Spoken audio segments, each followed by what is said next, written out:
윤석열 정부 시절에 중국은 한국 정부는 공식적으로 도장만 안 찍었지 나는 미국과 일본의 따까리입니다 라고 선언한 것이나 다름없다고 이렇게 봤던 것 같아요. 그래서 상대할 이유가 없었던 거죠.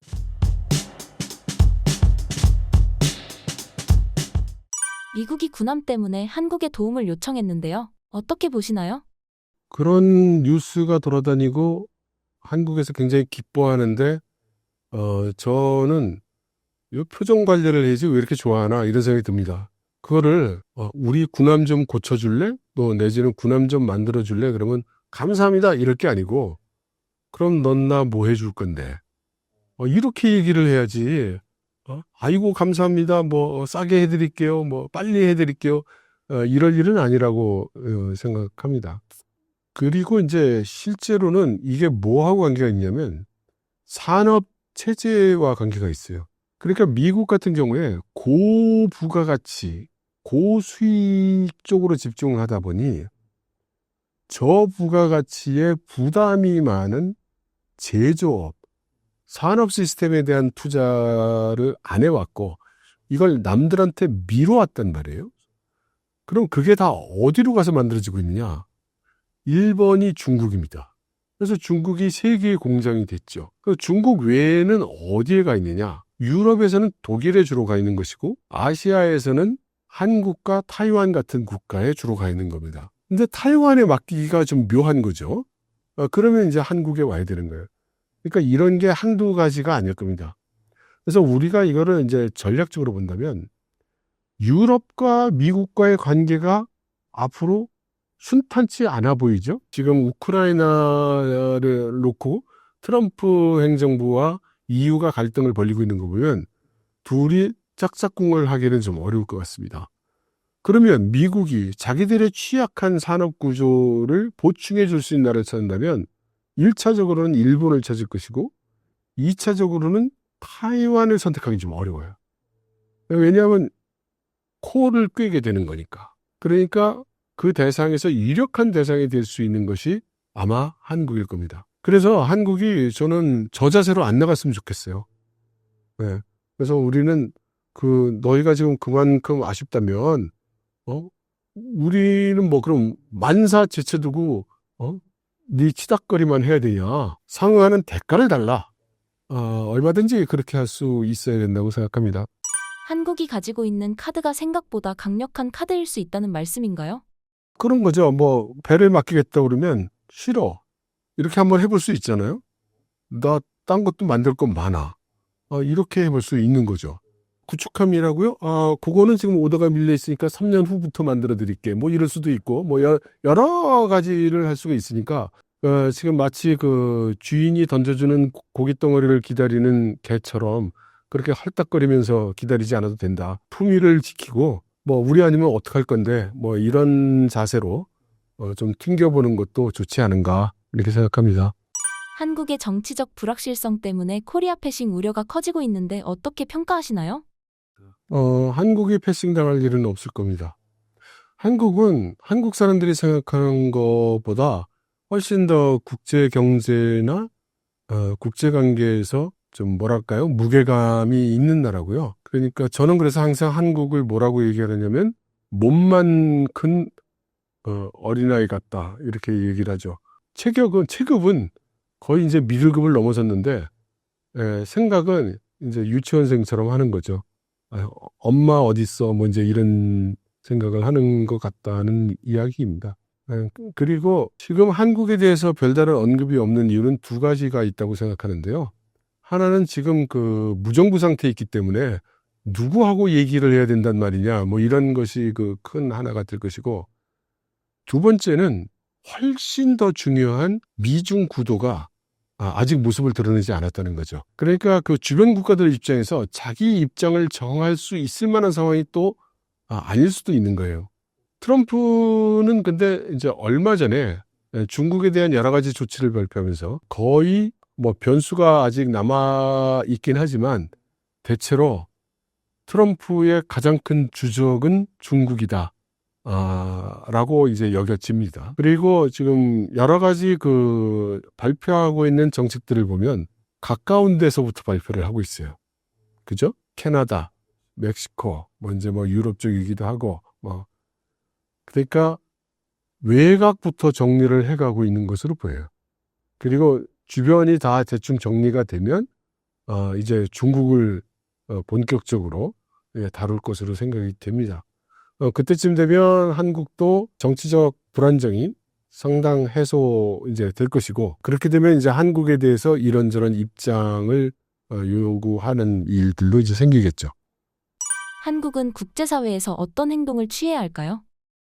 그 대답을 하려면 우리가 뭘 원하는지를 알아야 됩니다. 착한 사람이 되겠어요? 훌륭한 사람이 되겠어요?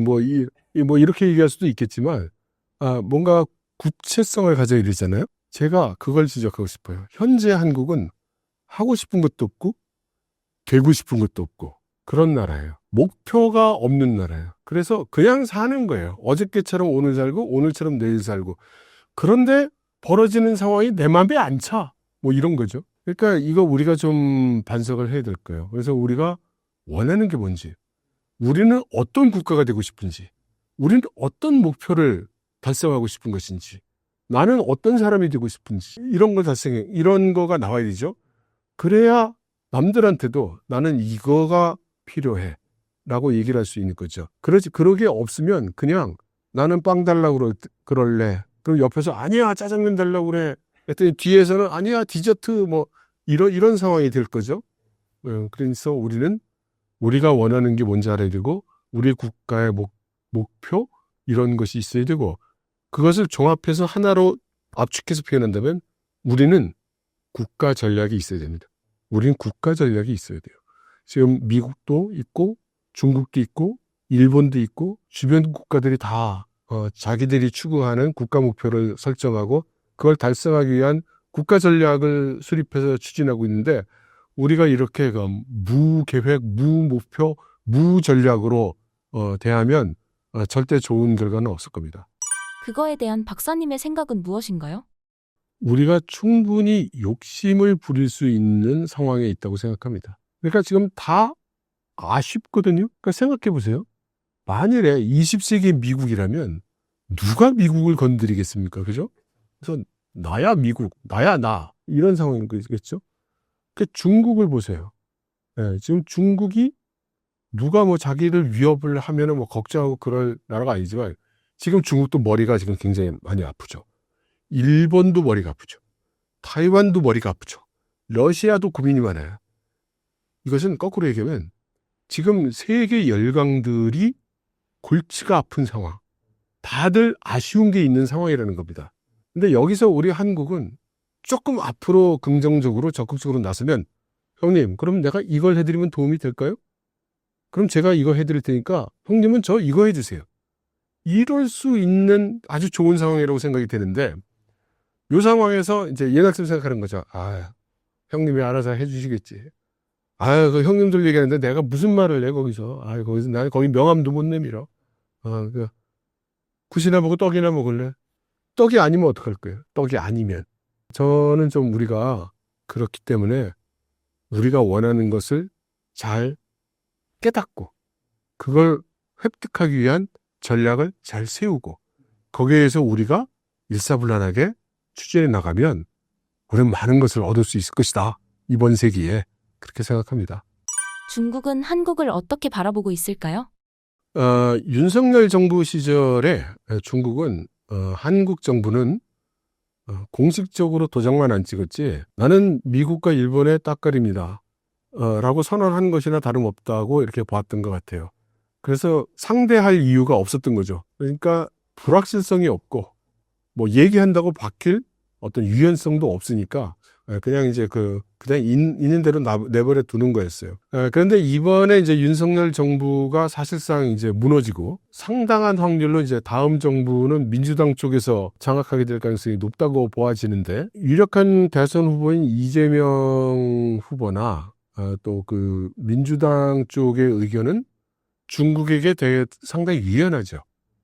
그래서 중국으로서는 어쩌면 한국이 미일과 중국 사이에서 소위 균형 외교를 할 가능성이 있다고 보는 것 같아요.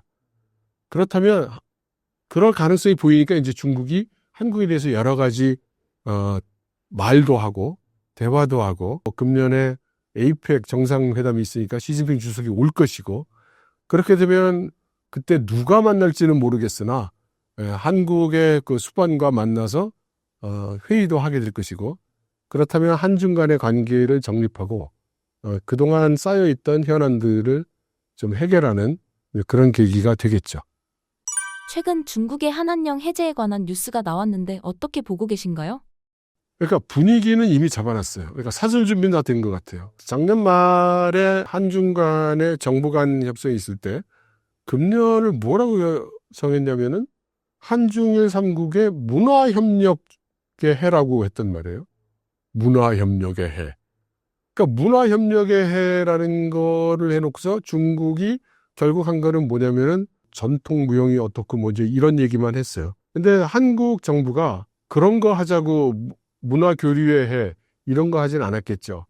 결국은 우리나라 그 K-팝이라든가 이런 K-컬처 상품의 중국 진출을 허용하라는 이제 이런 희망일 텐데 중국 입장에서는 자기들이 얻고 싶은 걸 얻어야 될 것이고 또 하나는 시진핑 주석이 어차피 한국을 가서 정상회담을 하게 된다면 뭔가 선물 보따리를 꾸려가야 되는데 그때 풀어놓은 선물 보따리의 그 목록에 지금 아마 쟁여놨을 겁니다. 만일에 한중 간의 협상이 잘 되면 과거와 같이 팍 틀어주는 그런 정도의 개방은 아닐지 몰라도 어느 정도는 그 한국 정부의 입장을 반영할 것이라고 예상해 볼 수 있죠. 대한민국 국민이 중국에 대한 거부감이 높은 이유가 무엇인가요? 일단 가장 큰 원인은 중국이 혐오를 받을 짓을 많이 했죠. 그러니까 혐오를 하는 겁니다. 일단 그게 있고 그런데 이 혐오의 정도가 마땅히 혐오해야 될 수준이냐 아니면 지나친 것이냐 이제 이런 이야기는 해볼 수 있죠. 그런데 혐오받을 짓을 했으니까 혐오하는 건 당연한데 좀 지나치다고 보는 편입니다. 저 개인적으로는. 그것은 서로에 대한 몰이해에서 비롯된다고 봐요. 그러니까 한국 사람 입장에서는 중국 사람들의 이런저런 행동과 언행이 이해되지 않는 거고 중국 사람 입장에서는 한국인들의 이런저런 언행이 이해되지 않는 거고 양쪽 모두 이제 이런 것이 있는 거죠. 실제로 중국 정부의 기업과 인민들에 대한 통제가 얼마나 심한 수준인가요?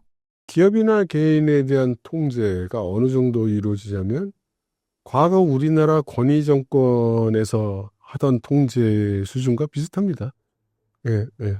그래서 중국도 당시에 우리나라처럼 알아서 기는 문화가 상당히 발달돼 있죠. 예. 중국인들은 한국인의 어느 부분이 이해가 안 간다고 보시나요? 그러니까 중국인의 눈으로 볼 때 한국인들에게 불쾌한 감정을 갖는 것들은 뭐 몇 가지 있어요. 하나는 한국인들의 그 상하 개념이 강하다 보니까 대하는 태도가 이제 중국뿐만 아니라 타이완, 홍콩, 싱가포르 이런 중화문화권은 상당히 민주적입니다. 평등하고. 그래서 뭐 선배라고 해서 설설 긴다든가 뭐 이런 거 없고 다 그냥 평등하게 이렇게 지내요. 근데 한국은 위아래 문화가 굉장히 엄격하죠. 근데 한국 사람들이 이제 중국에 와서 접하는 중국인들은 대개 손님 입장에서 종업원을 만나거나 관리자 입장에서 직원을 만나거나 이제 이런 상황이 많아요. 그러면 한국인들은 윗사람으로서 행사를 하는 거죠. 그런데 중국 사람들 눈의 시선에서 봤을 때는 엄청나게 거부감을 주는 그런 행동과 말들입니다. 그래서 일반적으로 중국 사람들은 한국인들은 거만하다. 한국인들은 우리를 업수히 여기고 내려다본다.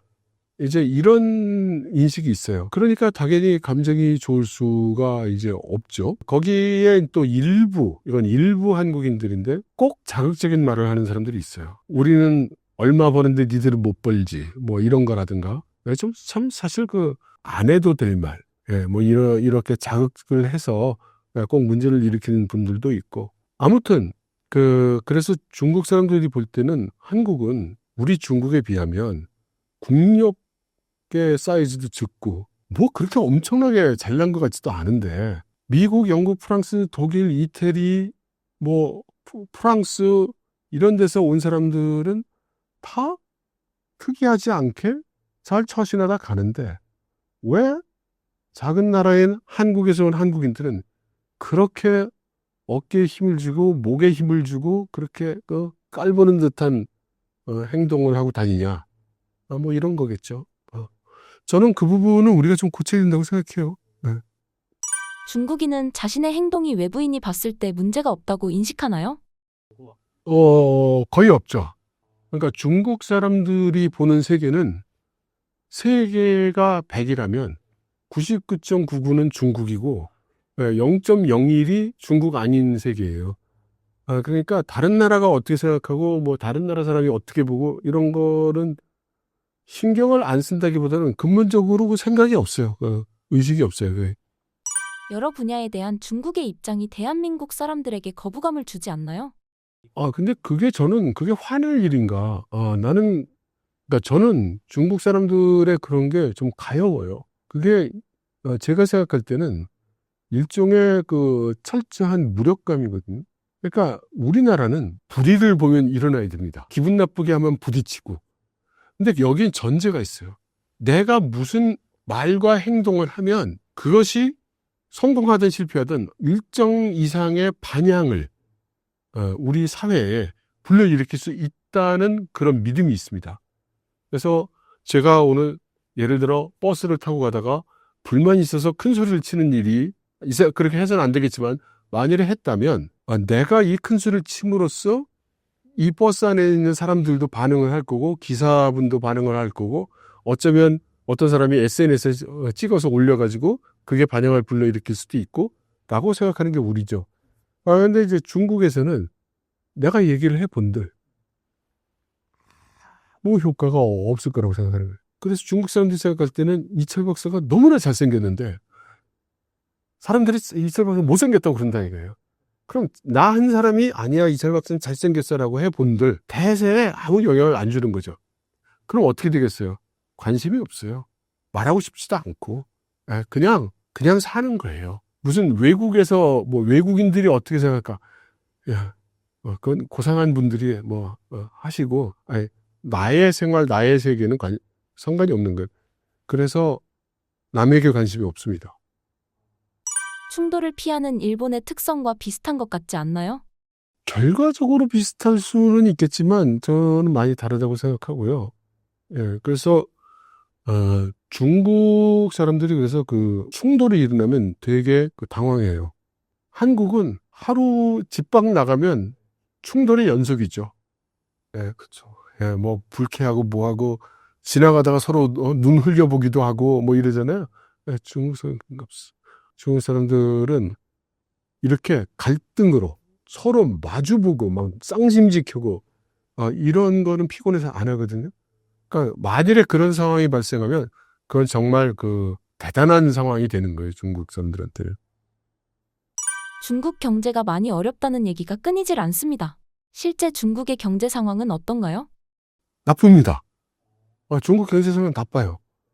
그건 틀림없고 과연 앞으로 개선될 수 있느냐 없느냐가 지금 초유의 관심사죠. 그건 모든 사람들의 진단이 거의 동일해요. 지금 나쁜 상태고 내수를 진작시키는 것밖에는 방법이 없고 그럼 내수 진작을 어떻게 시킬 것이냐에 대한 여러 가지 논의와 영향도에 대한 평가만 있을 뿐이지 그건 중론입니다. 중국이 상가가 텅텅 비었다는 얘기가 있는데요. 어떻게 보시나요? 그런 일은 당연히 있습니다. 당연히 있는데 이제 그렇게 막 말씀을 안 드린 이유는 중국이 나라가 크잖아요. 그래서 다 곳에 따라 틀려요. 그러면 예를 들어서 지금 대체로 남방 쪽에서는 유통 상가들이 지금 엄청나게 문도 닫고 피해가 크다고 알려져 있습니다. 또 그런 SNS에 그런 동영상들도 많이 올라오고요. 반면에 테무나 알리익스프레스의 매출은 지금 엄청나게 성장을 하고 있죠. 그러면 우리가 이 양극단을 보면서 중국의 경제는 나쁘다고 평가를 할 것이냐 좋다고 평가를 할 것이냐 어느 한 극단이나 일부분을 들어가지고 이게 전체인 것처럼 이렇게 하기는 사실 좀 어렵죠. 그러나 이것을 이제 큰 대국적인 측면에서 생각해 본다면 중국의 경제 구조를 크게 둘로 나눠서 생각해 볼 수 있습니다. 소위 대외 경제와 대내 경제. 그러니까 무역을 하고 수입을 하고 여기에 엮이는 부분은 대외 경제라고 할 수 있겠고, 그게 아닌 부분, 내수 위주로 돌아가는 부분은 이제 대내 경제라고 할 수 있을 것 같은데, 이 대외 경제 부분이 지금 한 38% 정도 된다고 알려져 있거든요. 그러니까 크게 봐서 6대4 정도로 구성되어 있다고 할 수 있어요. 작년에 중국의 대외 수지 흑자가 1조 달러로 그 기록을 세웠습니다. 그러면 우리나라가 만일에 수출을 해서 무역 수지 흑자가 단군 이래 최고를 기록했다. 그러면 우리나라가 경제가 나빠진 걸까요? 잘 나가는 걸까요? 그런데 우리나라의 뭐 자영업자들은 죽어나고 뭐 문 닫고 그래요. 그럼 이걸 어떻게 얘기를 해야 되나요? 그 경제가 좋다고 그래야 되나요? 나쁘다고 그래야 되나요? 이런 것이기 때문에 그래서 중국 내에서도 이 평가와 시선이 교차되는 겁니다. 하지만 크게 볼 때 내수의 비중이 대외 경제보다 크고, 대외 경제는 특정 산업, 특정 기업에 집중되어 있는 반면에 내수 경제는 거의 대부분의 사람들, 대부분의 기업들에게 산재되어 있는 것이죠. 그래서 지금 상황은 대외 경제 쪽은 아직 견딜만 한데 대내 경제, 내수 경제가 어렵다는 것이므로 이거를 좋으냐 나쁘냐 둘 중에 하나로 골라잡아 얘기하라 라고 하면은 나쁘다고밖에 얘기를 할 수가 없는 겁니다. 그러면 중국이 지금 뭐 가게 문은 닫고 부동산은 폭락하고 사람들은 거리에 나와서 깡통을 차고, 그러면 작년에 1조 달러 흑자를 어떻게 설명할 거예요? 그러니까 이제 이렇게 너무 단순화시켜서 한편의 극단적인 표현으로 이렇게 볼 수는 없을 것 같아요. 서방의 제재에도 불구하고 중국은 딥시크 등 타격이 별로 없는 것 같습니다. 중국이 기초과학의 저변이 아주 넓고 깊은 나라라는 거를 우리가 좀 생각을 해야 됩니다. 그러니까 우리나라는 기초과학을 별로 안 하죠. 근데 중국은 오랫동안 그 기초과학 많이 했고, 둘째는 우리나라가 이 소총도 못 만들던 시절에 중국은 인공위성 날리고 ICBM 날리고 전투기 만들던 나라라는 거를 잊어서는 안 됩니다. 그러니까 이게 중국의 그 과학기술이 상업화되는 것을 잘 못했고, 그렇기 때문에 이제 문제가 있었던 거지. 그렇다고 뭐 중국이 엄청나게 잘했다는 얘기를 말씀드리는 건 아니에요. 그러니까 중국이 그 정도로 기본 소양이 충분히 충족하게 있었다, 이런 말씀을 드리는 거고. 근데 이게 산업화의 불길에 닿으면서 이제 불타오르고 있었는데 우선순위에 문제가 있었죠. 그럼 그 우선순위를 중국 같은 경우에 중국 공산당이 조정을 한단 말입니다. 우리한테 제일 급한 게 이거니까 여기 이렇게 하고 있단 말이죠. 근데 우리나라는 벌써 이제 그 기술 개발이라는 것도 민간 기업 위주로 많이 넘어가 있다 보니까 그걸 정부가 요거를 해라 저거를 해라 이러지 않잖아요. 다 이제 자기들이 돈 벌 수 있을 거라는 건 찾아서 이제 하는 거니까. 그런데 미국이 이제 기술 제재를 강력하게 들어가고 또 하이테크 기업들에 대한 제재에 들어가면서 중국 전체가 과학 기술을 하지 않으면 안 된다는 어떤 사회적 컨센서스가 형성이 됐어요. 그래서 이 젊은 학생들이 나는 꼭 훌륭한 엔지니어가 돼서 미국의 기술 제재를 뚫고 조국과 민족을 위해 공헌할 거야. 뭐 이제 이런 분위기가 지금 중국은 조성이 돼 있고, 매년 600만 명이 넘는 이공계생이 나오고 매년 수십만 명의 반도체 학과 전공생이 배출되는 상황이고, 여기에 중국이 나라 돈과 기업 돈과 그 민간의 돈까지 모아서 전략 기술에 지금 투하하면서 그 하이테크를 개발하고 있는 중이죠. 그러니까 한두 개씩 막 터져 나오는 건 뭐 당연한 거예요. 예. 중국의 똑똑한 학생들은 하이테크 산업 쪽을 많이 선호하는 편인 것 같습니다. 우리나라는 뭐 골목길에서 닭튀기다 인생을 마감하고 싶지 않으면 의사가 된다는 건데, 이렇게 의사로 가면 이제 조금 있으면 이제 의사들이 골목에서 닭튀기게 되겠죠. 예. 그러니까 이런 것들이 전략 부재, 계획 부재의 대한민국을 나타내는 것 같습니다. 신사임당 시청자분들을 위한 한마디 부탁드릴게요. 예, 요즘 제가 여기저기 말씀드리는 건데요. 다들 아시다시피 지금 트럼프 정부가 들어서면서 지금 미국에서 매일 뉴스가 터져 나오고 있습니다. 중국도 지금 거기에 대응해 가면서 여러 가지 그 변화가 일어나고 있고요. 유럽도 지금 뭐 어지럽습니다. 그것은 지금 세상의 변화가 그만큼 지금 빨라지고 있다는 건데, 우리나라는 지금 무정부 상태잖아요. 그런데 우리가 지금 아무것도 안 하고 있어도 되는 상태는 아니지 않습니까? 그래서 저는 이렇게 건의를 드려요. 그 국회에 각 소위원회가 TF 같은 걸 좀 만들었으면 좋겠어요. 그래서 거기에, 왜냐하면 정부 사람들이 일을 못 하잖아요. 지금 다 손 놓고. 그런데 뭘 하려고 하면 어느 장단에 춤을 출지 잘 모르니 좀 정치인들이 소위원회에서 자기 분야에서 여야가 최소한 요거는 의견이 다르더라도 해야 되겠다. 이런 것들만이라도 먼저 모아서 그 TF를 통해 가지고 직접 정부 공무원들한테도 저 같이 작업을 할 수 있게 하고, 또 우리나라에 뭐 좋은 싱크탱크들 많고 그 연구기관들, 정책기관들 많잖아요. 거기 있는 전문가분들 좀 듣고 해서 매일매일 돌아가는 상황을 체크하고 피드백을 받아가면서 뭔가 공공 분야에서 우리 국민들을 위해서 이끌어 나갈 수 있는 일들을 해 주셨으면 좋겠어요. 아무리 사소한 일이라도 시작을 하면 도움이 될 거라고 생각합니다.